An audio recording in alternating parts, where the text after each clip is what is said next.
Hello, everybody, and welcome back to a very awesome episode of Microsoft Flight Simulator. In this case, we are actually doing an exclusive interview with the lead developer of the amazing ATC program, BeyondATC.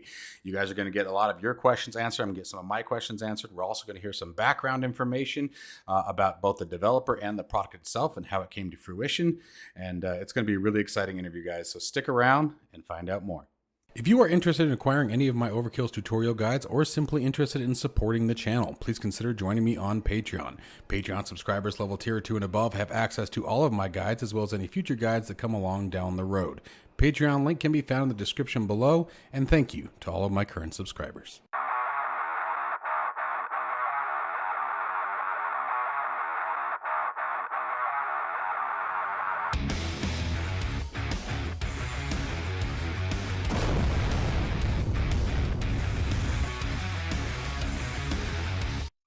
Southwest 1132, wind 180 at 03, turn to heading 260, runway 21, cleared for takeoff. Cleared for takeoff, runway 21, Southwest 1132. All right, you guys. So as I said, we are going to be talking with the lead developer of BeyondATC. He's going to be going by the call sign Captain. He has certainly earned that title today with this amazing piece of software. And Captain, thank you very much for joining us, and I really appreciate your time. How are you doing today? Thanks for having me. Yeah, we're doing great. Thank you. Very, very cool.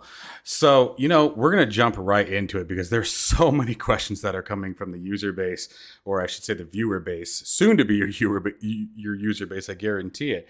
But I want you to start out by first just telling us about you and your team, and then, how this all came to be. Maybe give us a little bit of background of your simulation experience. Just tell us who Captain is. Yeah, so we are a mostly video game and enterprise software background-based development team.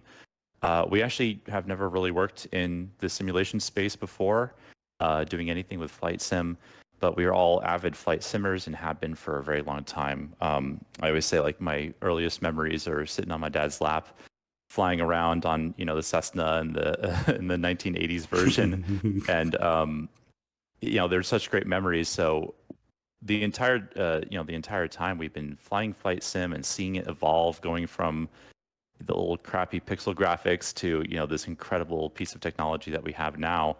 Mm-hmm. And we've always just been using it and enjoying it, but we never actually entered the space or did anything with it. We were always working on other projects that were unrelated to flight sim, and this really came about of us seeing something that we wanted ourselves and just wanting to try and have it. I think the inception of BeyondATC was mostly constitutive of, we had an idea for something that we saw was needed in the space, but no one was really filling it. And I think a lot of the older ATC programs, they were fantastic for their time. Like, I have nothing bad to say about any of them, of course. No, agreed. Yeah. Yeah, they were fantastic. They just did what they did in a very kind of old way, and some of them are like 20 years old, so it makes perfect sense that they solve problems with old technology. But in the most recent years, we've been seeing everything coming out with AI and ChatGPT, and it's almost like, I was like, why did no one take that technology and apply it to this problem, right? It feels like it's too perfect of a marriage between these two technology types to not combine them. And really, BeyondATC came about because I was just flying flights. I was doing, VAT sim. I had all these mods, and like everything was perfect. Like the new, 2020, Microsoft 2020 was so good. And it just felt like every time we were doing a flight, the one thing that was missing was like that really strong ATC experience. And I wanted to be able to talk to it. I wanted to be able to speak to it fluently, like a pilot does, without having to, repeat things back exactly. And right, it just kind of came about where it's like, why hasn't anyone done this? So be able to talk to the ATC with humanity in the speech. Exactly. Yeah, exactly. So we're like, you know what? Why don't we just do it? And it was kind of like we just wanted to make it for ourselves. I think that was the most important thing, is we just wanted to have something that we could use. I didn't even care if other people liked it. I didn't even care if someone else wanted to play it. I'm so glad you changed your mind. Yeah, it really just started off as something we were just going to create ourselves, and it was like a couple months into it, and it was like I bet if other people, or if we like this, other people are going to like it too. And this has always been one of the things I look for when developing a product is this something I want to play, right? Is this a video game I want to play? Is this a piece of software I want to use? And that's really a good kind of metric to use to determine if other people are going to like something as well, if you like it, right? And if I was so kind of like not frustrated at the state of ATC, but we've all been there, playing the default and having it change centers on us and flying us into a mountain, and we're just like, this can be better. This could be better. So that's really where it came about. Was we just started making it for ourselves and decided, why don't we share this with the world and see what other people think?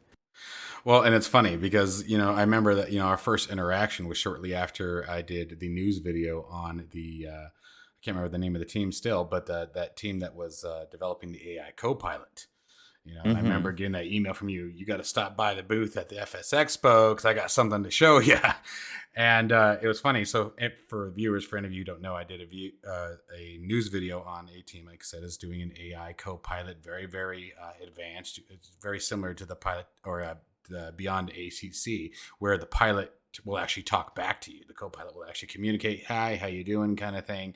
And I stated in that video, gosh, if someone were to ever to do this with ATC, it would be a whole new ballgame. And lo and behold, it was already out there.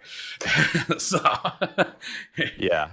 And it was really, it was funny because it was hard to keep that a secret, because I remember you being like, man, if someone could just take this AI technology and apply it to ATC, and I was almost like threw my screen because I was like, dude, I got something to tell you.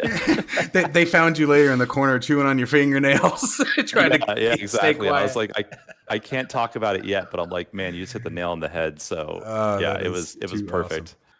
So what's the development process? What is your methodology, if you will? What are your focal points in the development? And not so much just with the software, but the end goal and your soon to be, I would imagine, end users.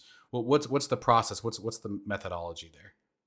Yeah, so we take what we call kind of the design pillars or core tenets, which is you take these kind of focal points for development of software, and you bounce all ideas off of them. And the way that works is, if you're going to add a new feature, the very first thing you do with that feature is you write it down, and then you go check those pillars, which you establish as almost the first thing. Before you write a single line of code, you say, like, what is our basically our values, our goals with this product? And you take any type of feature that you're about to add, and you bounce that off of the core values, off of the goals, and you say, do these line up? And you check with that, and you say, if they don't line up, you have to change the feature until it does, or even cut the feature completely.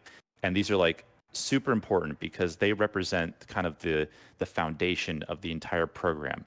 And by adhering to this methodology, you end up with something that is really cohesive. All of the features that you add to the program are all in service of this core value. And that makes everything feel very whole and complete. And it all feels like it's a it's a rounded off product that's not just like shooting in 50 different directions. So the core one that we came up with was, it's easy and it has to work. And this came about, again, from my own, flight sim experience of, I download something and, it says, okay, now open up the config file in this folder and set the JSON value to 5. And it was like, oh my God, like I feel like I'm in the movie Hackers right now, just like with roller skates on, typing away on my computer. It is like Notepad++ becomes a staple for every add-on. Yeah, exactly. It's like, shouldn't I be flying a plane, not editing config files and just moving folders around and stuff? So I mean, simple and easy was the most important thing, because I just wanted you to install this thing. I wanted you to hit the play button, and I wanted it just to work, and it just to do the thing it said it was going to do without having to mess around a bunch. And so that was the core value that we applied to this whole thing. And it was, that was super important throughout, because at every stage we just said, does this match it? And this was really difficult because at a lot of points we were like, we wanted to add something that would go against that value, but would actually make the program really cool.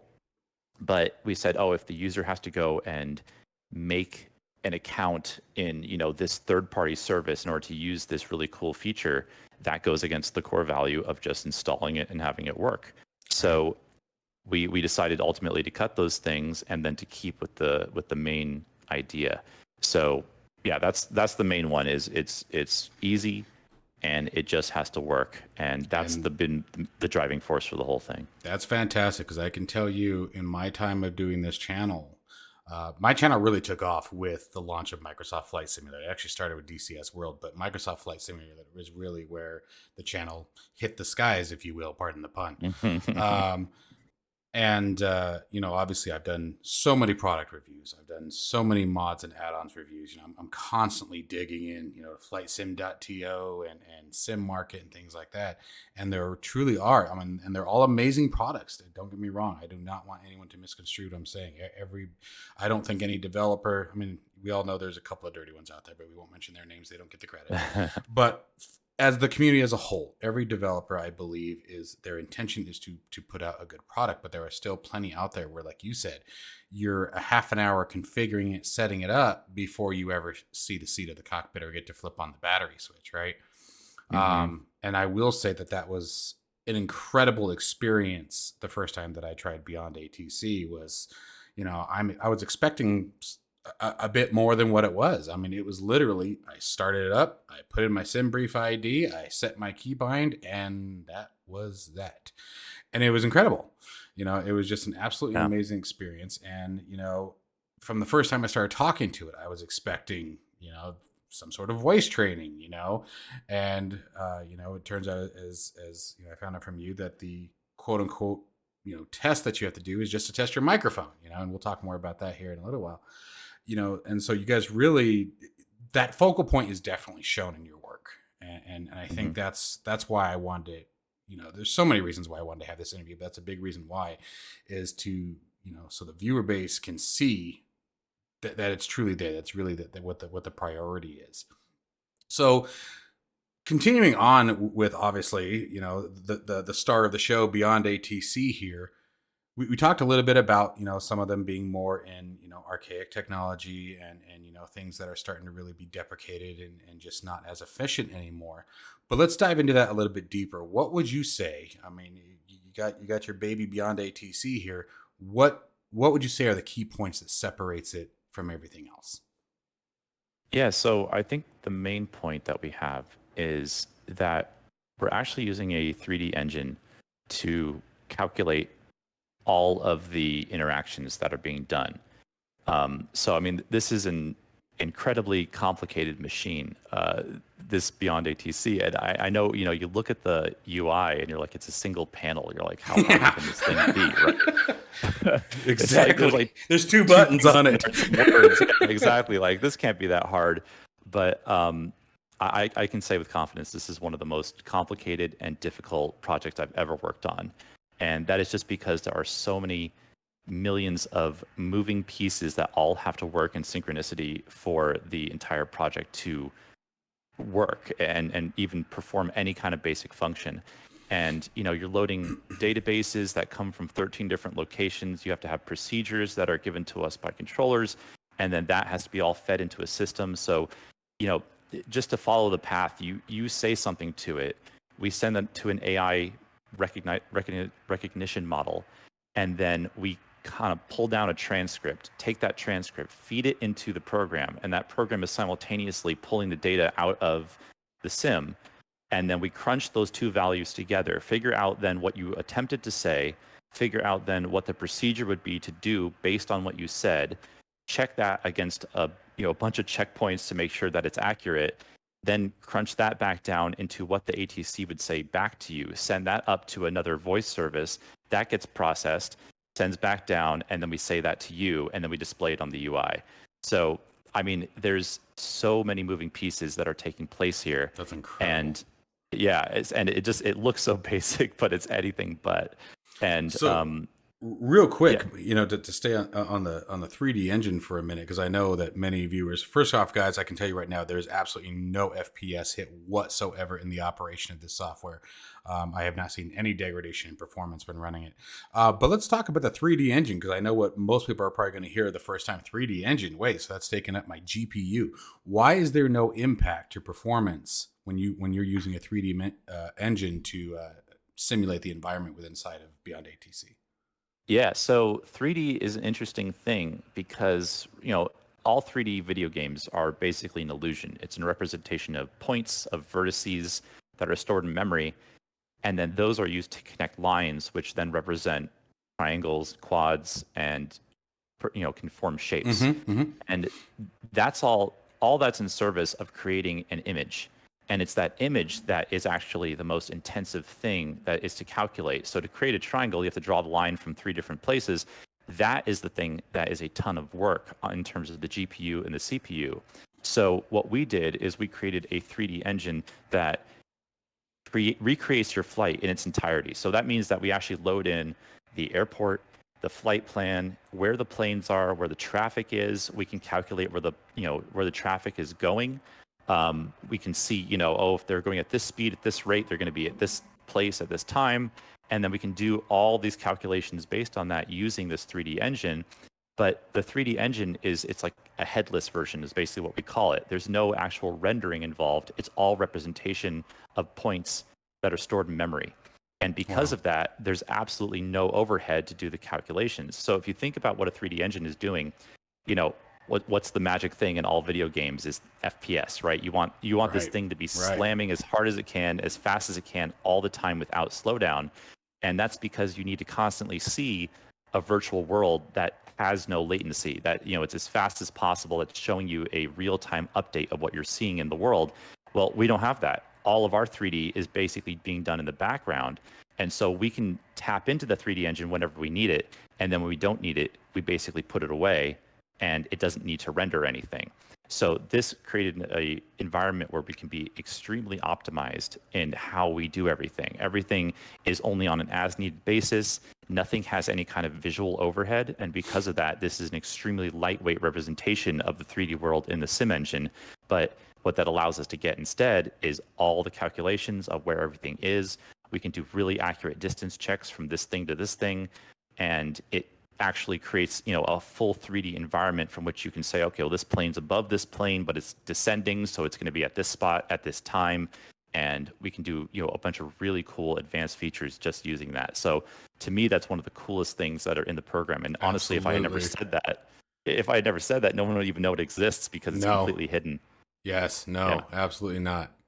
Well, that is absolutely incredible. So I'm sure you got much more to talk about. What else? What else is pulling it away from everybody else? Yeah, so the database, this concept of a user database, we haven't talked about this too much in our Discord or on any videos, but this is going to be a huge part of the program. And the user database allows users to go in and add custom SOPs to the place they travel, the airports they go to often. So what we had to do as a team was create a rule set that applies to the entire planet. And obviously you have your FAA, you have your ICAO rule set, and those differ greatly, but they're just a basic rule set that has to be applied to every airport. And obviously we can't possibly make rules for every airport in the world ourselves. Right. So the idea was we crowdsource this. Everything in this program is community driven. That's one of the pillars that we have as well, is the community is going to be a huge part of the development, of the creation, and of the implementation of all of this stuff. So we just said, let's let the community decide how this is going to work. And so if there's an airport that you go to, so let's just use Heathrow, for example, which, I believe uses the north runways at a certain time of day and the southern runways at a different time of day for noise abatement or something like that. So that obviously wouldn't be a default rule in the entire world, right? That's only specific to Heathrow and probably some other places. So let's say as a user, you fly out of Heathrow all the time and you're like, man, I really wish the northern runways were the active ones at this time of day. Well, what you can do is you can go into this custom database that we're going to have set up and add that rule set for specifically Heathrow for those specific runways. that can extend to absolutely everything. That means like the gates that you go to when you ask for taxi to the gate, if it will detect that you're, British Airways, and it will put you at these specific gates. And Wow.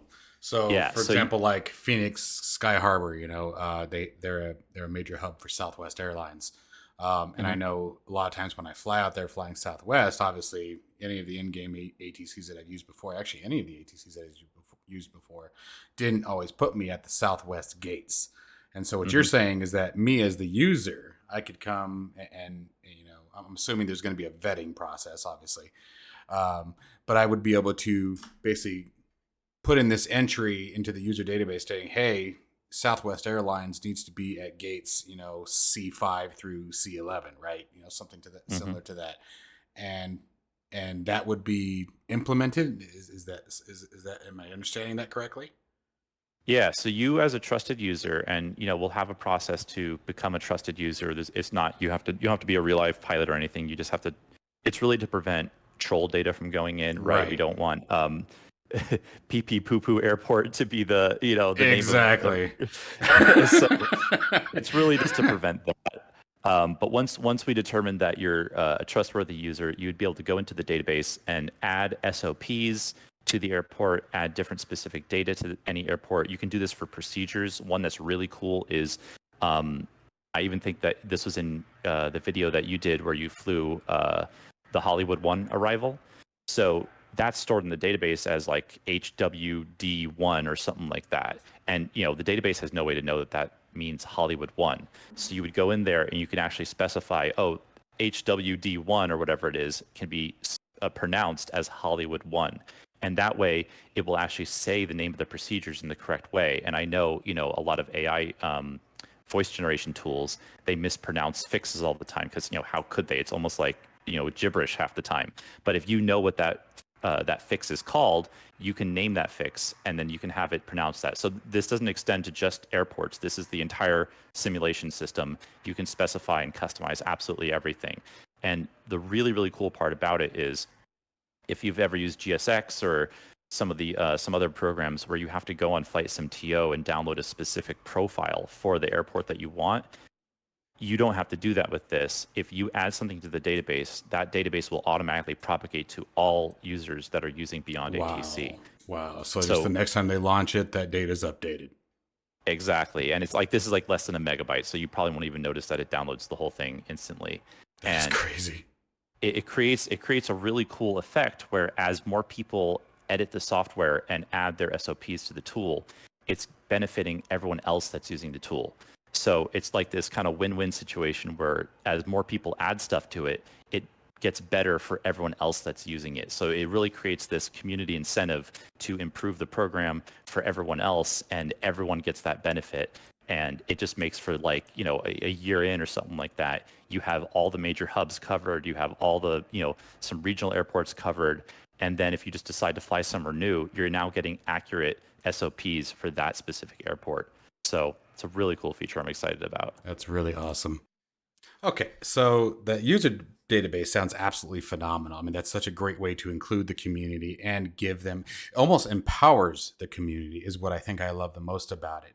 To Hmm. not just have to sort of sit and deal with things that they know are wrong, but to be able to include themselves into it and say, hey, I know this is incorrect, and I actually have the power, that empowerment to resolve it.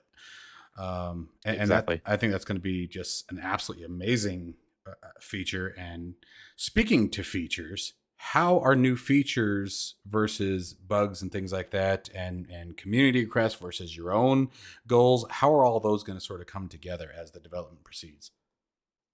Yeah, we have a really cool kind of roadmap feature that we're looking at, and this is called community guided development. And having worked in enterprise software and video games for such a long time, with the addition of early access being such a main staple in video games and software development in the recent years, there's obviously a lot of things that are problematic with early access, where people just kind of abandoned their development midway through and stuff like that. But there's been some really good stuff that came out of early access as well. And I think the primary thing out of that is that you can really get the community to help guide your development process. And this allows people to get in there early, say, oh, we don't like this, we do like this. And then you kind of lean into that and you move towards the various things that the community is giving feedback on what they really like or don't like about your product. And then you can adjust and course correct and make sure that you're giving them exactly the thing that they're looking for, as well as the thing that you're trying to build at the same time. And we're taking this process and we're going to try and add it to BeyondATC with this community guided development, where what we're going to do is have a roadmap. And if you picture the roadmap as being like, a vertical stack of different things that we're going to do, the first one on the list being we're going to add this core feature. And then the next thing on the list would be a community feature. Then the one following that would be a core feature, community feature, something like that, where it kind of leapfrogs between the two. And the community features are going to be based on votes that we get from the community. And I really want to, again, empower people that are super passionate about the project, if they're really active in the Discord, or, there's real life contributors where, we have a bunch of real life controllers in the Discord, which is absolutely amazing. Thank you guys. Yeah, exactly. so they would maybe get like a voting power of like 2 votes or something like that. And you would go onto a page, people can write down any idea they want for the program, but then the one that gets the most upvotes, that's the thing that we then work on in that community feature segment of the production. So we would add a core feature. This is something that, we as an internal team determine that the program needs in order to succeed, or, just represent the goals that we want. And then when we're done doing that, we would enter into a community guided piece of development where we would then work on the feature that was most upvoted and add that in. And then we go back to a core feature and the process would repeat. So it's a really great way to, like you said, empower the community to be a part of this production. And I really want to, emphasize that this is not kind of a one and done system.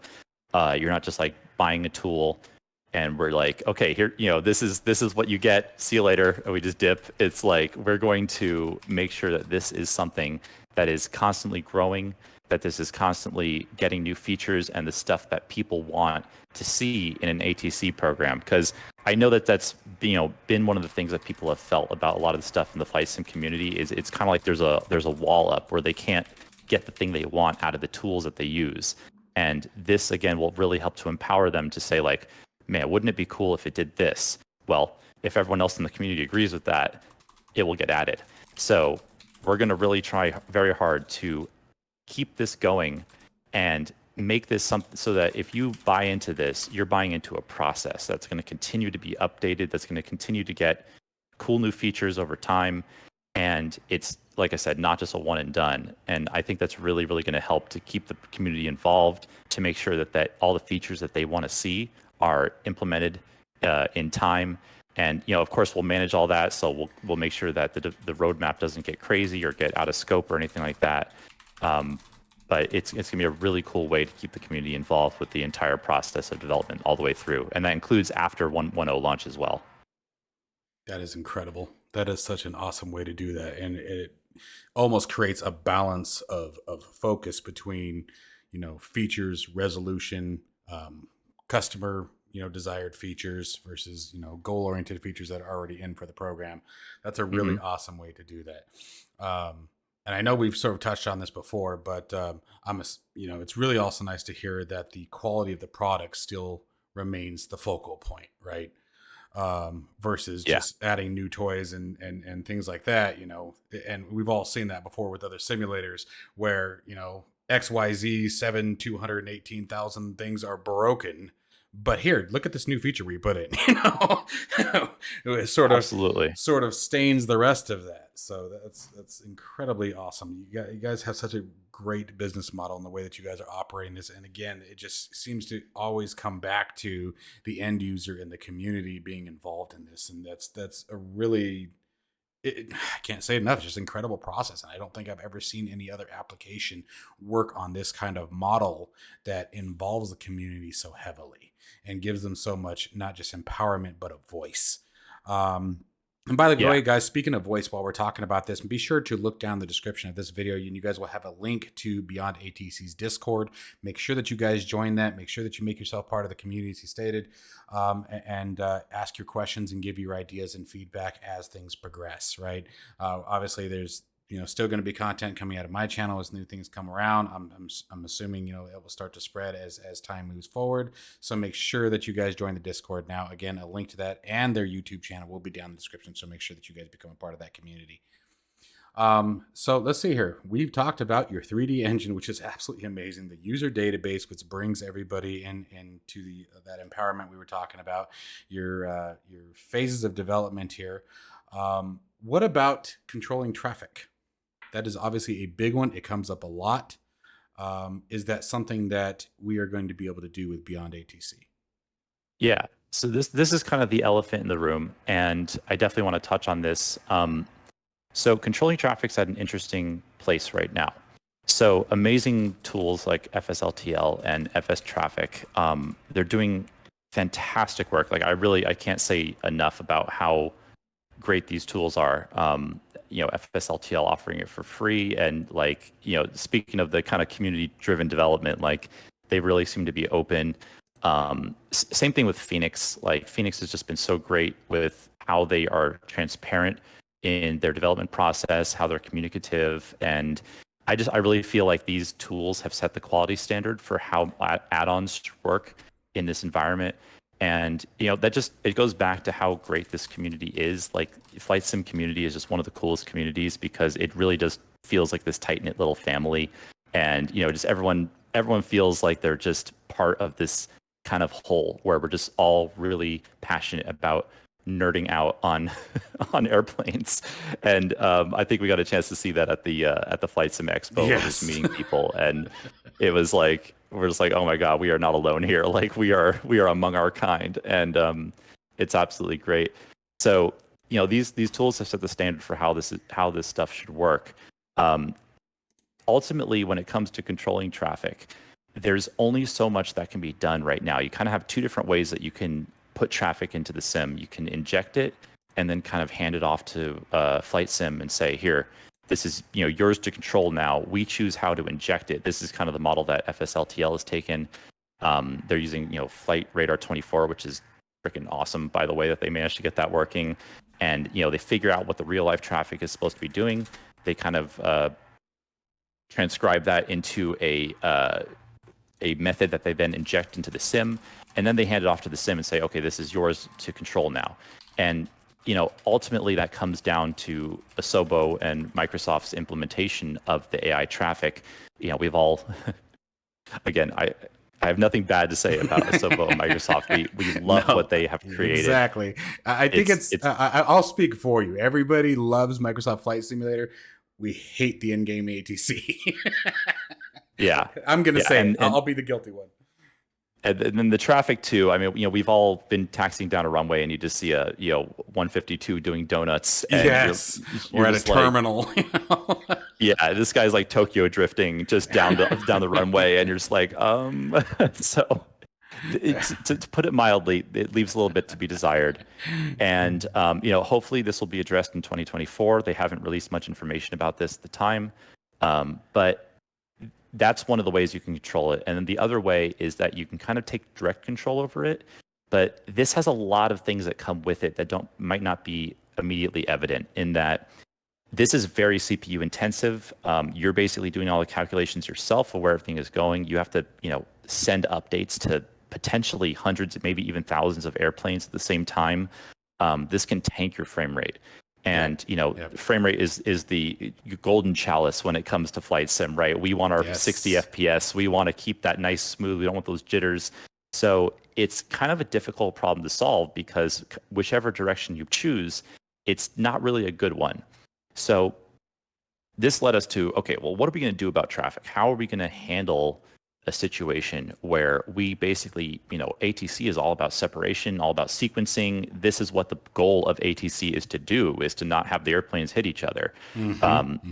So we kind of came down to, well, how do we do this? Do we use the injection model? Do we use the direct control model? And let me just say that doing a direct control model, if you're creating a system that is going to separate airplanes and sequence them correctly, have them land at the appropriate places, this is basically an entire tool unto itself that can take multiples of years to create. And we're a very, very small team. So we kind of have to pick our battles very, very carefully. Right. And just creating an ATC tool that, is accurate and does all the things that we want BeyondATC to do, that is difficult unto itself, never mind the actual, traffic controlling aspect of it. So we kind of came up with something where it would represent a layer that sits on top of BeyondATC. BeyondATC can see all the traffic. It can look inside. It knows what their airline is. It knows what they're trying to do. It knows where they're going. So it can do callouts that are accurate. It can say all the taxiways it's going down, the SIDS and stars it's using, which runway it's going towards. And you get those callouts, and it will be accurate to what you see out the window. So you look outside, you see a southwest. You'll actually hear a southwest, then make those callouts of what it's doing. But the limitation there is that we can't actually control what it's doing directly, because once it's handed off to Flight Sim, it kind of just takes on its own life, and it can't be directly controlled from that point forward. So what we were looking at is, if you look at some of the older ATC programs, they use this kind of canned radio chatter. And this is radio chatter that's recorded from real world airports all over the world. ATC chatter. It's ATC chatter, exactly. It was such a great tool because it added so much immersion to this thing. I think one of the biggest things that was difficult to use about the old ATC tools was that you felt very alone, right? You're like in the sky just by yourself, and it was very quiet. Yeah. And it was like, it almost felt like it was just like this scripted system where it's just reading back the script, and you're like, it's cool, but it's not immersive. And I know we've spoken about this, but the name of the game when it comes to flight sim is immersion, right? Like every add-on, every single thing that you buy for your sim is to increase that all precious immersion. And so hearing this radio chatter really added a lot. But of course, you're at some regional airport with like a dirt field. Hearing a 747 coming in for approach. Yeah, exactly. And, and on a runway that doesn't even exist at the airport, and it kind of breaks things a little bit. So what we figured was, let's basically replace that by adding a real life layer to it. So that way, if you're at a regional airport and there's a little Cessna doing a taxi out, you'll hear the correct callouts for that versus, some massive international hub. But where we're going to stop is at the controlling of the traffic itself, in that it won't actually be able to tell the traffic what to do. And this was kind of a stopgap solution. Obviously, it's not ideal. It's not what we want. We would much rather control the traffic directly. But like I said, this is kind of a pick your battles situation. So we chose to work with the tools that already exist that do this so well. We considered, okay, we can make our own traffic injectors. We can do all the hard work and heavy lifting. But then I looked at it and I'm like, FSLTL and FS traffic already do this super well. They've been in development for years. They have solved this problem in a way that we just couldn't even possibly hope to solve, while also making an ATC tool at the same time. So we kind of took the motto of, why beat them, join them. Yeah, exactly. And so that way, I really think that FSLTL will benefit from this, because their program gets more immersion from our program and vice versa. So makes the strive to have that third party traffic controller significantly higher, because now you have an ATC that's going to recognize it. Exactly. That's exactly right. Yeah. So that's the plan at the moment, is we utilize FSLTL. They do a great job of injecting stuff. And we use their injectors to figure out where all the traffic is, make all the direct callouts, all of the amazing stuff that comes with that. And then what we're going to do is break it up into two different phases. So if you think of phase 1 as being the 1.0 version of BeyondATC, that's going to represent this kind of layer of traffic that I was just talking about that utilizes FSLTL, FS traffic. And then after that, we're going to, once that's completed to a reasonable quality standard where, all the users feel like all the base stuff that we want in there is active and working, IFR, VFR, flight following, just all the cool stuff that comes with that. Then we move on to phase 2. And phase 2 would be where we really dive in and try and control the traffic ourselves. And what that will create is an absolute top to bottom simulation of the space. And I should mention here too that, this doesn't invalidate FSLTL and FS traffic, by any sense. they have all of these amazing models that they created with amazing animations and textures, and like I can't say enough good stuff about how great the artwork is in those programs. And that will still be absolutely utilized in this, right? There's no reason to go recreate all that all over again. They already have it. So we would take their injectors, use the injectors that are using two different models, right? FSLTL uses Flight Radar 24, and FS Traffic uses kind of like a database from, I think, like the previous summer or something like that, to inject its traffic. And we take that data, we load that data in, and then we can kind of take the control of the aircraft from that point forward and control where they go directly. So that phase 2 would then represent the entire ATC experience top to bottom. But I think it's important that we break it up into these two different phases so that we can focus on what's important first and then get to the other stuff later. And that way we're not kind of biting off more than we can chew, so to speak. Very awesome. Gosh, that's incredible. Such an incredible way to handle that. So the short answer there, guys, is that BeyondATC will not be controlling traffic, but be working as a bridge between the other softwares that do a fantastic job. And in case anybody's unaware, FSTL is provided by the fly-by-wire installer, and it's free. So if you guys don't want to go out for a pay source traffic controller, the FSTL, FSTL and FS Traffic, as Captain has said here, are both absolutely phenomenal programs. They both have their strengths and weaknesses, just like anything else out there. But they both do a really, really good job of populating the airspace and populating it accurately and fairly well controlled. And now you're going to have an ATC program that works with either one of those. That gives you that real sense of immersion. I really want to emphasize on, what Captain said here about being able to look out the window after hearing Southwest Airlines requesting a taxi, or American Airlines requesting a taxi, getting approval, knowing that airliner is coming down past you. You're going to look out the window and you're going to see American Airlines taxiing down the runway or down the taxiway. And that's an absolute amazing way to take advantage of what's already in place and just, as you stated, increase that immersion tenfold. I mean, those are, I've always stated that I think the biggest immersion breakers are actually the little things. It's the things that you don't really pay attention to until all of a sudden, like, oh, hey, there's supposed to be a plane next to me. Oh, wait, they just said on the radio that was American, that's Spirit Airlines, right? And those little things can just ruin the whole shebang until you're airborne and it takes you 10 minutes to get back in the zone kind of thing. So this is a really, really well thought out way to handle that. And thank you for sharing that information. Yeah, thank you. What else is there anything else that before we get into the user comments or questions and some of my own questions, anything else that you really want to make sure that the community knows from your perspective about BeyondATC, or do you feel like you've covered it? Yeah, I think we got the core stuff there. Yeah. All right. Well, then I want to get into some of my questions first. We obviously, through just my video content and the stuff that you have shown as well, and in the demonstrations, at the FS Expo. But what we haven't seen or really talked much about is, I think another big elephant in the room, as you stated, VFR. What's the plan? What can we expect to see from that? Is that something that is coming sooner or later? What's happening with VFR? So we're working on VFR right now. We were basically saying, let's take on IFR first because it represents the harder of the two. And it was kind of like a proof of concept. If we can get IFR working, then VFR should be hopefully a walk in the park. And what we're doing now is we're implementing circuits or pattern work.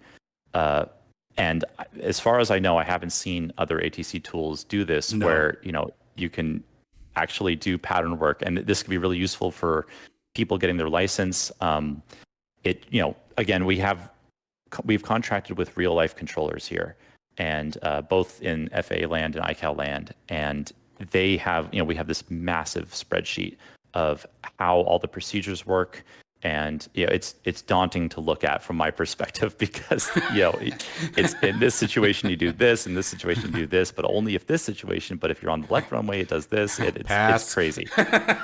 Yeah, it's massive. I bet. But what we're doing with that is we have this great spreadsheet for how everything is supposed to work in IFR, VFR, and right now we're doing the pattern work where you can actually, get cleared for the option, do touches and goes, full stops, and it, at the right time, it will do the right call outs. And, I think this is actually one of the coolest things too. I think we're one of the only tools to actually get offered a run up. So when you're about to do your takeoff, it'll offer you a run up if it detects that you're in a prop plane. So we have a bunch of like a database of all the airframes that are in, that are all the possible airframes. And if it sees that you're in a prop plane, it will ask if you want to run up, and then you can do that before you do the takeoff. So, and it'll actually, now, is this something that, as far as the run up, is it going to direct you to, a lot of airports actually have a run up ramp. Will it actually direct you to it, or is it something that you would do on the runway? Or is that going to change based on location? It should change based on location. You should be able to get offered it before you even get to the runway itself. Because if it has a run-up ramp, it should be able to offer that. That is too slick. Holy crap. Yeah. And so you were talking about the pattern work. So it's actually going to give you the correct pattern altitudes, distances, your call out your crosswinds, your downwinds, etc. Exactly. Holy cow. I can't wait. So is it done yet? I'm just kidding. Now, speaking to region, you mentioned FAA versus ICAO.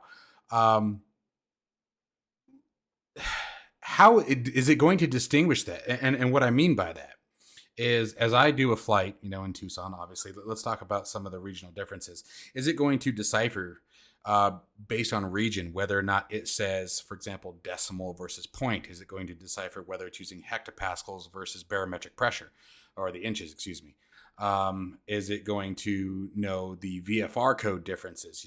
Here in the United States, anytime you're flying VFR, without flight following, you're 1200 on the transponder. Somewhere like, out in the Caribbean, you'll be 7,000 on the transponder. Is it going to know that based on where you are? Is that ATC phraseology going to change based on the region? Yeah, absolutely. That's one of the biggest features of the tool, is that it automatically knows where you're at. And again, this came from me using the tool, the older tools in the past, and you have to go into a settings menu, and the settings menu is 15 pages long of a bunch of checks boxes and values, and one of the values is like, do you want this setting to be changed 5 miles off the final course? And you're like, I don't know. Like, do I want it between 5 and 7? Like, I have no idea. And it's very overwhelming, right? And then you have to go look at the manual, and the manual says okay, well, you can use this and this time. And I was like, it shouldn't be this hard. It should just be easy. It should just work, right? And I know one of the settings in there was you set the inches of mercury in hectopascals, and it was like, it knows where in the world you are, so it should be able to figure out automatically which phraseology it's using. It should be able to figure out which procedures it's using, because it knows where in the world you are. So again, let's loop back into that core principle: easy, and it just works. So we looked at it and we said, okay, how can we make this system work? Do we put it into a settings menu? And I said, nope, that's not easy. It doesn't just work. So it has to be automated. It has to work automatically. So it has to look at where you're at and change the phraseology. It has to change the procedures dynamically based on where in the world you are. So that means that if you took off from New York and you landed in Heathrow, it would automatically change the phraseology as you're landing, and it would change the procedures and how everything works. Slick. Wow. Yeah. That is amazing. Speaking real quick here, there's I want to bounce back to VFR for just a second here and keep that going, because there's a lot to that. But you mentioned the New York to Heathrow flight. Is it going to do proper transoceanic guidance? That's one of the big ones.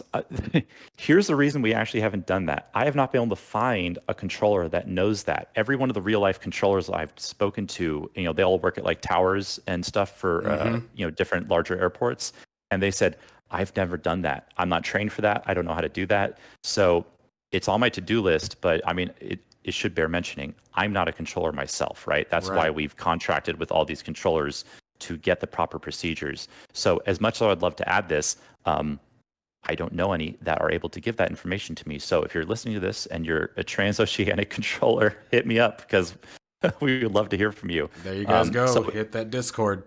It's on the to-do list, but it's not implemented right now. Gotcha. Understood.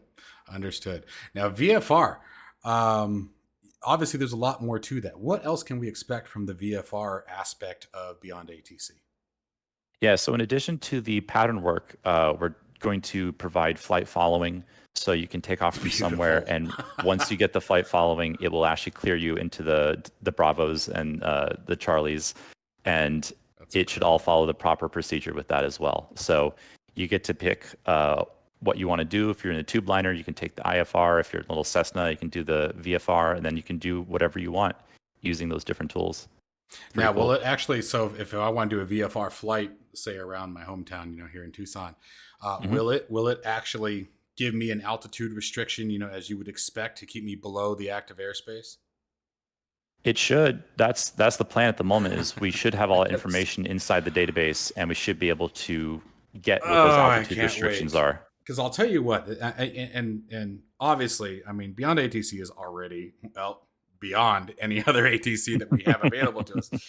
See what I did there? Anyway, um, but the another we were talking about earlier about the missing pieces in flight simulation immersion. Obviously, a good ATC in general is one of them, but even the good ATC programs that we've had in the past, like we were talking about, they were all phenomenal for their time and they all had their purpose.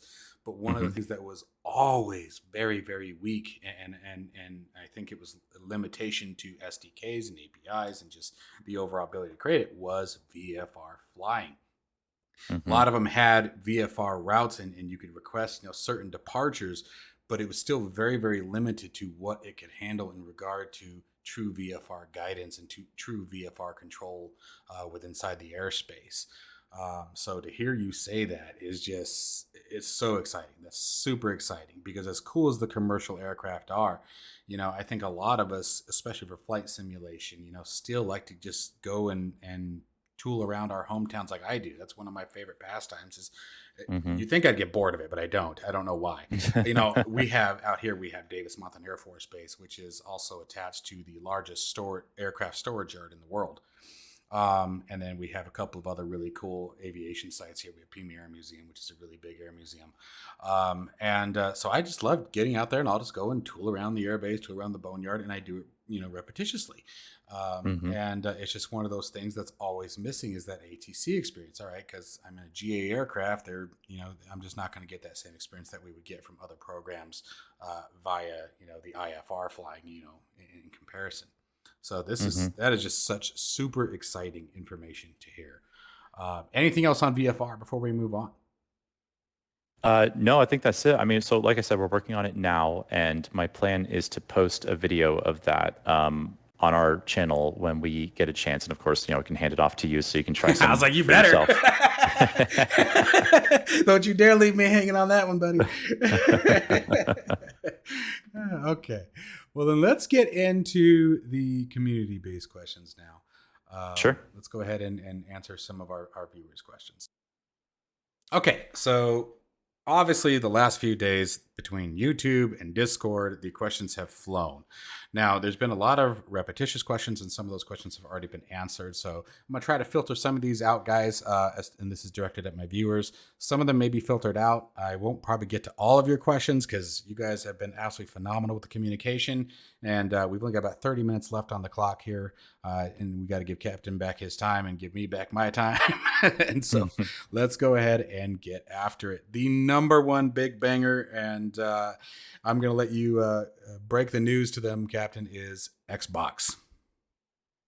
Yeah, so Xbox is something that we would absolutely love to support. I remember at the keynote at the Flight Sim Expo, Microsoft said that some huge amount of players using Flight Sim are actually on Xbox. Mm-hmm. So we would love to support it.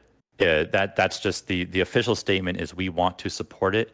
Right now, the architecture that we have is just not able to do that. Xbox is, as you can imagine, a little more finicky than a Right. PC. Sure. So to develop for it needs to be a very directed process. And this kind of comes back down to the picking the battles thing. We can kind of either port what we have now, which is, a pseudo broken program over to Xbox, or we can just try and finish the program and then see what it would take to merge that over. So the official statement I'll say is right now, we are not going to support it at launch, but we will absolutely be looking into if we can support it following launch. Good to know. All right, there you guys go. So it is definitely on their desire list, guys. Don't think that they're forgetting about you by any means. But we have to wait for the technology to be there in order for them to do so. Okay, so let's see here. Oh, hey, this was actually kind of a cool one. I liked this one. Will BeyondATC have the ability to route its specific audio through a specific sound card? So I'm assuming that the example here would be you want ATC to be strictly out of your headphones and you want the rest of the game sound to come out your speakers. Will it have the ability to do that? Yeah, I know a lot of people really want that, where you have, the engine sounds out of the speakers and the traffic communication, the radio in the headset, and that should just be picking the output point and sending the audio to that. I see no reason why we couldn't do that, so that is absolutely added to the to-do list. That is beautiful. Speaking of the to-do list, I've got one that actually will help me out that one of our viewers brought up, and I do want to have that addressed because I'm being selfish. As a content creator, especially, I use the sim rate increase quite often, especially when I get up to cruise altitude. It's nice to sort of just be able to push through that part and get to the next segment of the video. Is there a way? I know that BeyondATC works just fine with sim rate increase. I have tested that myself and I never had any issue. But I know we were talking about how one of the key factors in how BeyondATC works is looking at the variables, right? Distance, location, altitude, right? It takes all those things into consideration. And so the question on the table was, if we use sim rate increase, is there a way for the BeyondATC to slow the sim rate back down to 1 when my plane is being contacted? Mm-hmm. Again, here, I see no reason why we couldn't do that. I think that's something that would be exposed on Asobo's end, where we can just kind of hook into the sim rate and set its value. And there's no reason why we couldn't do that if that's the case. So that would be an option in the options menu that just says, slow it back down to 1, or even pause it when you get a call, or you can do so at the top of descent. That's so awesome. That was like Christmas. This is just like the best day ever. I could blow a flat tire right now and I wouldn't care. Yeah, I think this comes back to the community stuff, right? Like, this is such a good piece of community feedback. I never use SimRate because I feel like it's not cheating, but like, you know what I mean? Like, I'll call it as that. It is, but I've got other things to do, darn it.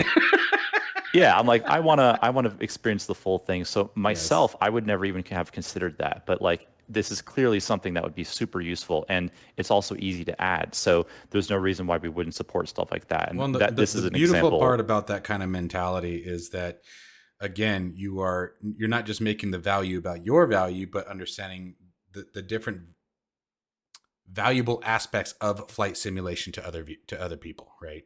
Absolutely. That's exactly what I was going to say is this is not just for us. This is for everyone. So if they, Perfect. If the community has an idea that they want in there, we absolutely consider it. Yeah. So this next one, we've seen a couple requests on this, and I know this is a big one. So we definitely need to have it addressed. And that is the category of multiplayer. Now, not only is it possible that we will see other BeyondATC users out there, like if we have multiplayer traffic enabled, is that something that is going to be tracked by BeyondATC? And then secondly, the second part to that is, will I be able to hear other BeyondATC users? Mm-hmm. So this comes down to an infrastructure question. Basically, it's not built as a multiplayer service, and it was done so because from my perspective, VATSIM does this very, very well. And I think VATSIM is an amazing tool. I don't think it's going anywhere. I think what they're able to do is incredible. They offer this service for free, and it's an online service, so they have all these server costs and stuff. So it's absolutely incredible what they're able to do. And I just don't think it's something that would make sense to try and put in the same space. Like, BeyondATC is an offline tool that should be used when you don't want to use VATSIM. For whatever reason, there's no controllers at the place you're going. You're just not in the mood. Like you were saying, you want to step away and make a sandwich instead of flying. So I personally just don't see multiplayer as being something that would make sense for BeyondATC, because I see it as being a solo experience as an alternative to VATSIM if for whatever reason you don't want to fly in VATSIM. So I don't think at the moment that's planned. Okay, and then what about the multiplayer traffic as far as the actual physical aircraft that you would see when you have multiplayer traffic enabled? Is that something that Beyond ATC will see? That's actually a very good question, and it depends on how it would show up in the sim. I personally have not tested this, but if it shows up in the sim the same way that other traffic does, you would actually get the correct callouts from them. It wouldn't necessarily match what the player is doing, like the player Right, on because the it's other side. player-driven aircraft, sure. Right, right. So I'm not quite sure how that would work. But if it's modeled as normal traffic, then Beyond ATC would pick it up as normal traffic and just work it as normal. So from that standpoint, it might work. Okay. Okay. Well, so there you guys have it. And I have to agree with you. I really do when it comes to Beyond ATC and seeing the functionality. It is definitely aimed more at the solo aspect. I think the only thing trying to look at it from someone else's standpoint where the multiplayer would still be desirable is the uniqueness of hearing other players talking to ATC, but still being able to maintain that quote unquote security of not having to talk to a real person yourself. You know, Hmm. so I can see where the question was posed, right? But I do Hmm. agree with your assessment as far as if you're going to go that route, there are other methods that are already designed to handle that particular process. Yeah, exactly. Let's talk about discipline, Captain. If I do not listen to ATC or just decide to be a jerk with ATC, is it going to get mad at me? It will, and this is something that this is one of our pillars as well, which is polish early, polish often.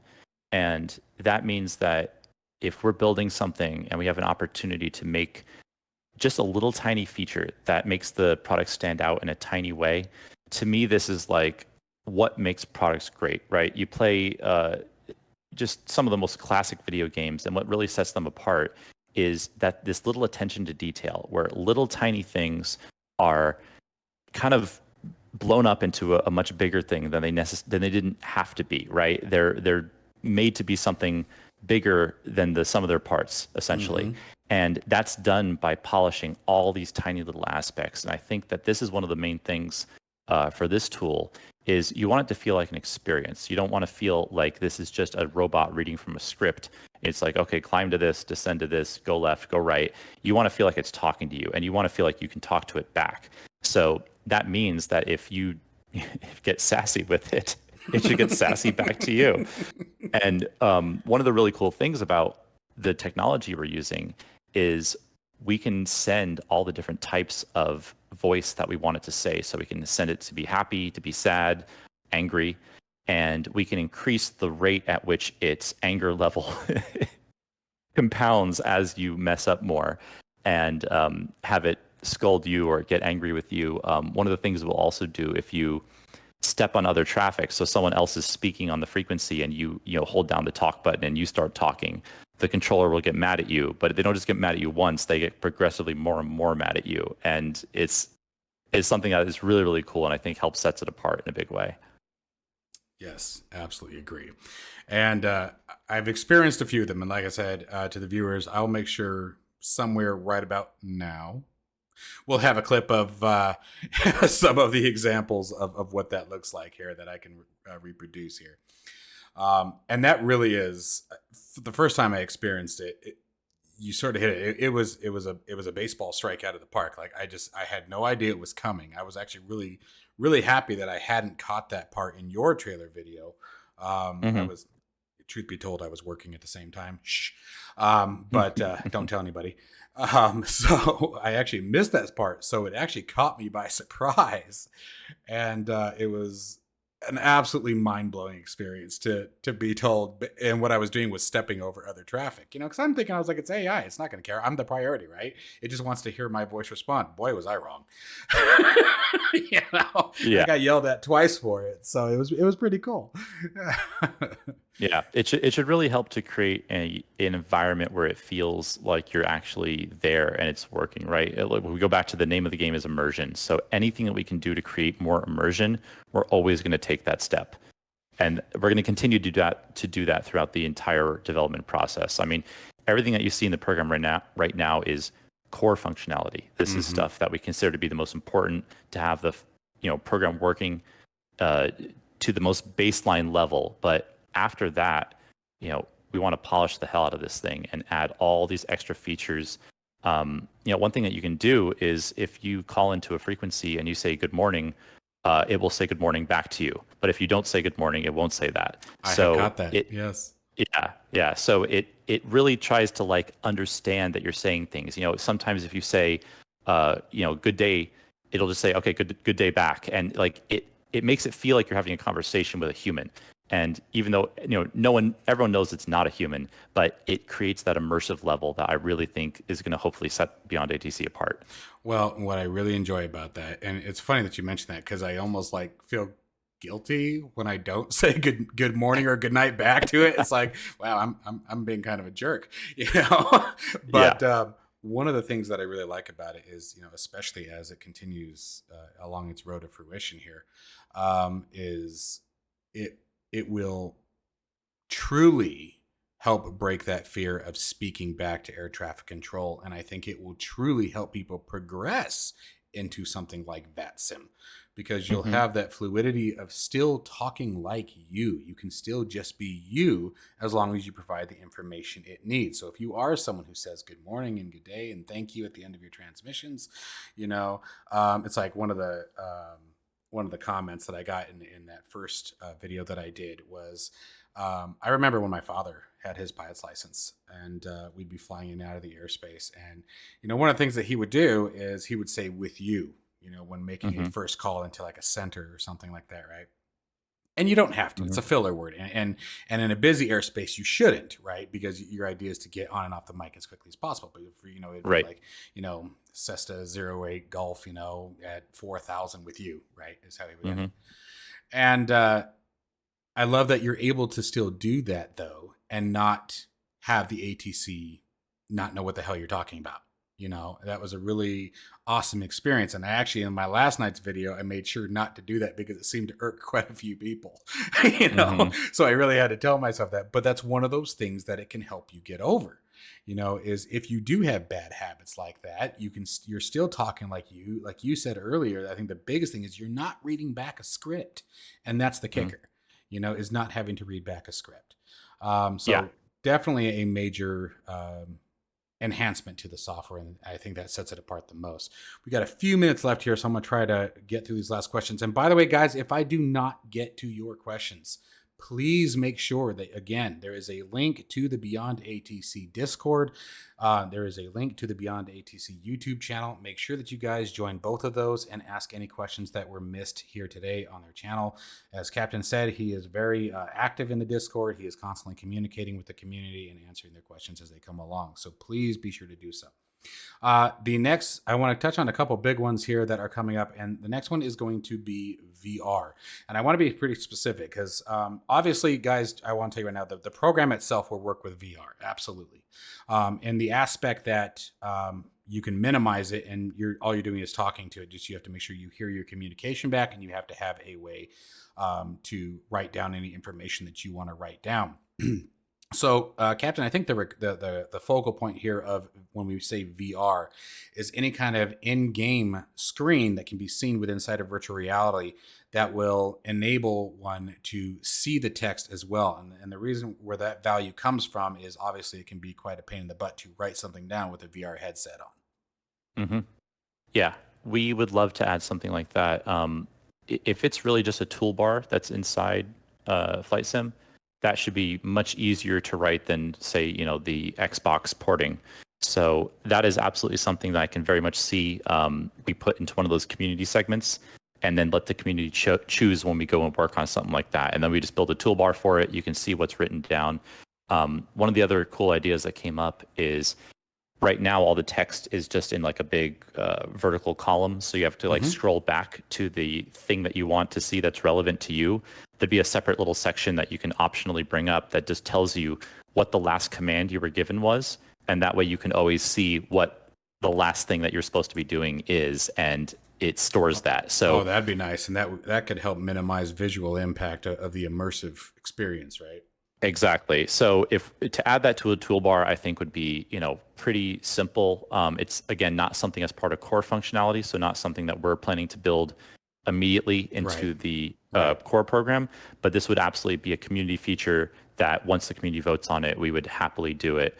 And yeah, I really see that as being a possibility in the future for sure. Okay. Very awesome. And let's see here. I got a couple other good ones here. Oh, let's talk real quick, real briefly about the accuracy to, for example, the usage of Navigraph, Simbrief, the Jeppsen charts. Hmm.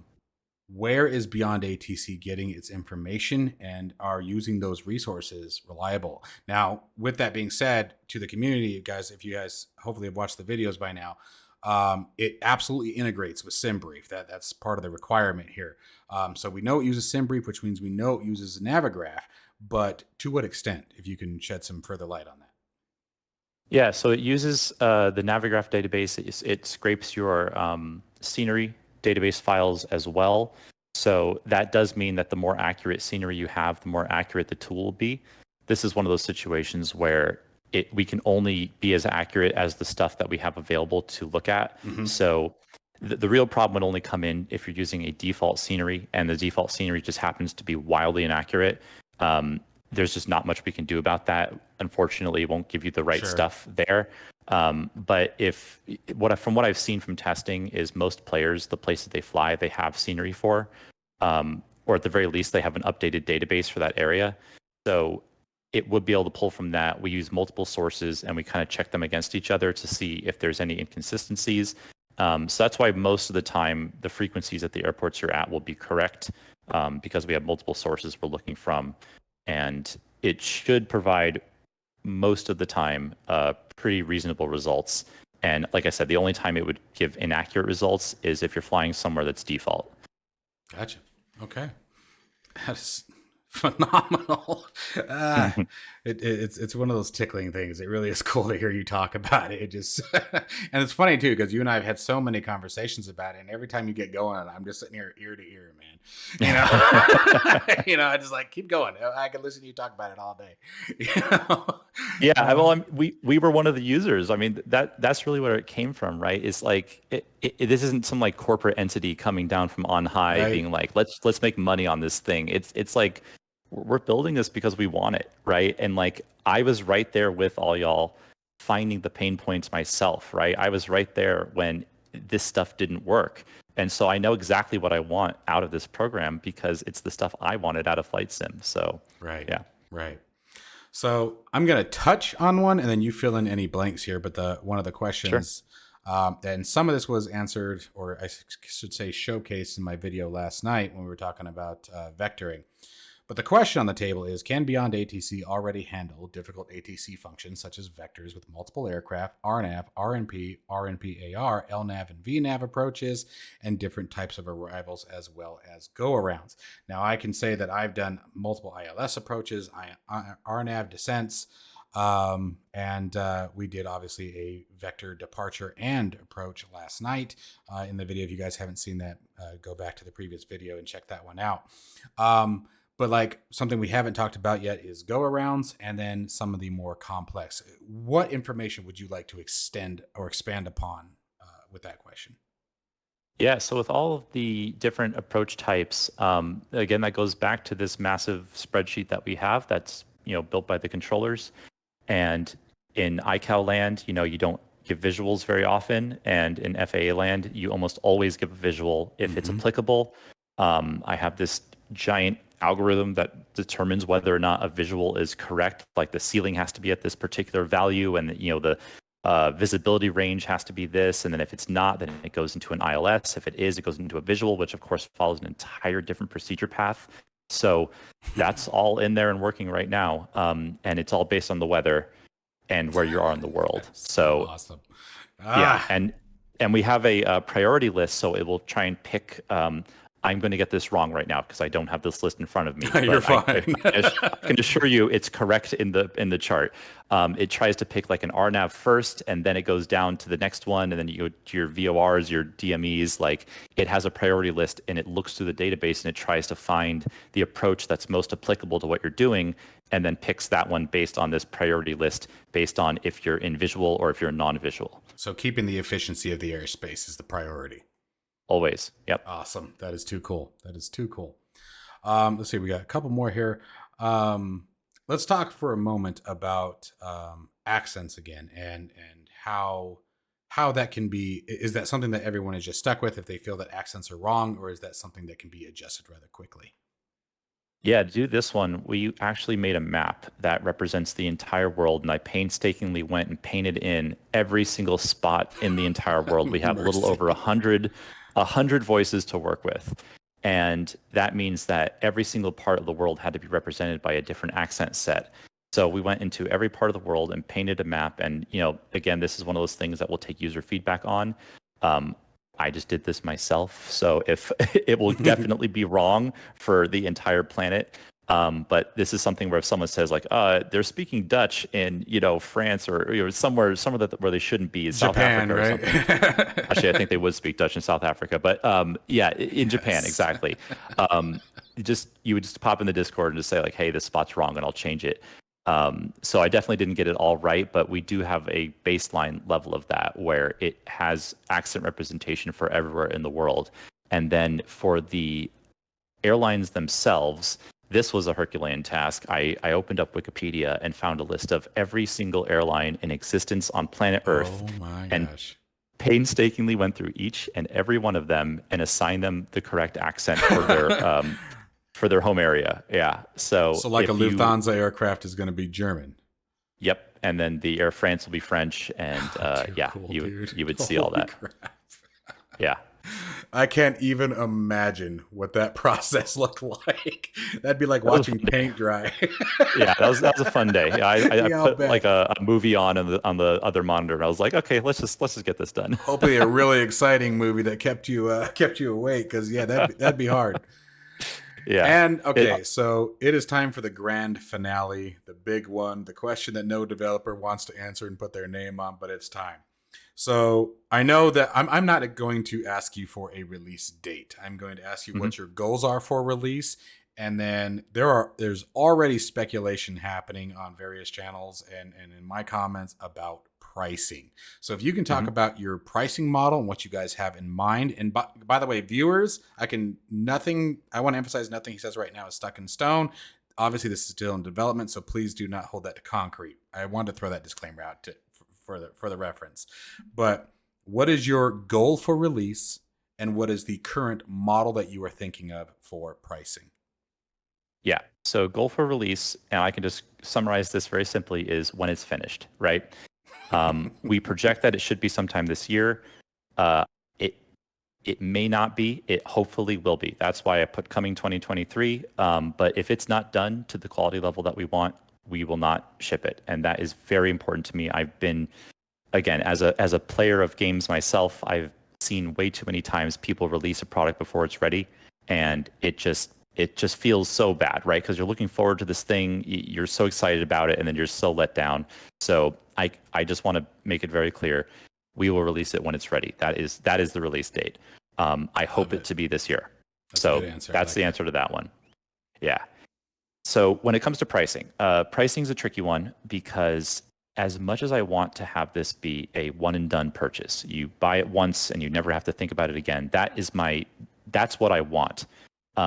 We are sending out all of this data to different services, right? We're utilizing at least 5 different services to do this, all of these AI models, and all these take massive computation time. The reason why we can't put these AI models locally on the player computer is because it would absolutely tank your frame rate, right? To process that Mm-hmm. speech when you speak to it, to have that fluidity in speaking to it with whatever phraseology you want, that requires a massive overhead on CPU cycles and bandwidth. So we have to kind of put that into a cloud where we do all the calculations elsewhere and then pull down the results. And because of that, each one of those requests costs money, every single one of them. So in order to combat that, what we have to do is we have to be able to charge something that will give you the basic model, the basic tool, and then also give you a bunch of time to use with it. So let me make very, very clear. If you buy the basic package will come with the ability to use all of BeyondATC's features minus the voices offline, right? Okay. So you can you can use all of BeyondATC with no voices turned on. And what that will enable you to do is use that for as long as you want, forever, and you never have to worry about anything. So all the That would be procedural information will be there. It'll just all be there in text with no audio. correct. Okay. Correct. So we're really only talking about the voices here. And what we're going to do is break this up into a couple of different tiers. Now, I've heard the community, people do not want to pay a subscription. I don't want to charge a subscription, so it will not be a subscription model. What we will do is like this idea of time packs, essentially. And the base package will come with a massive amount of time already in it. So what I'm expecting is for the majority of users, you will only have to buy this once because that will give you enough time that you'll never use it up, right? If you're a casual flight simmer, and it gives you, 200 hours of flight time, like you probably won't use it up anytime soon. So that should be enough just to get you going. You shouldn't need to be re-upping this thing all the time. But if we think about it like a gas tank, every time you make a call out to the service, it uses up a little bit of fuel. The more times you make a call to the service, the more fuel it uses up, right? So it will come with the baseline pack of time, and then we are going to break that up into different tiers of voice quality. And we're doing this because I really want to be able to offer everyone options with how they want to use this. If you're someone that's retired with a $20,000 home cockpit and you have disposable income and you really just want the premium service, you can switch to high quality voices and you can use that. If you're not in that situation and you want to be a little bit more conservative with the time that you spend, you can switch it to a low quality voice, which will dramatically increase the amount of time you have to use. So you'll be able to essentially get these time packs that come with the base package, and hopefully for everyone that'll be enough. Now, for the people that are heavy users, like really hardcore flight simmers that are going all the time, you would then have to purchase a re-up pack. It's like a top-up, think of filling up the gas tank at a gas station sort of thing, a SIM card for your phone, that sort of thing.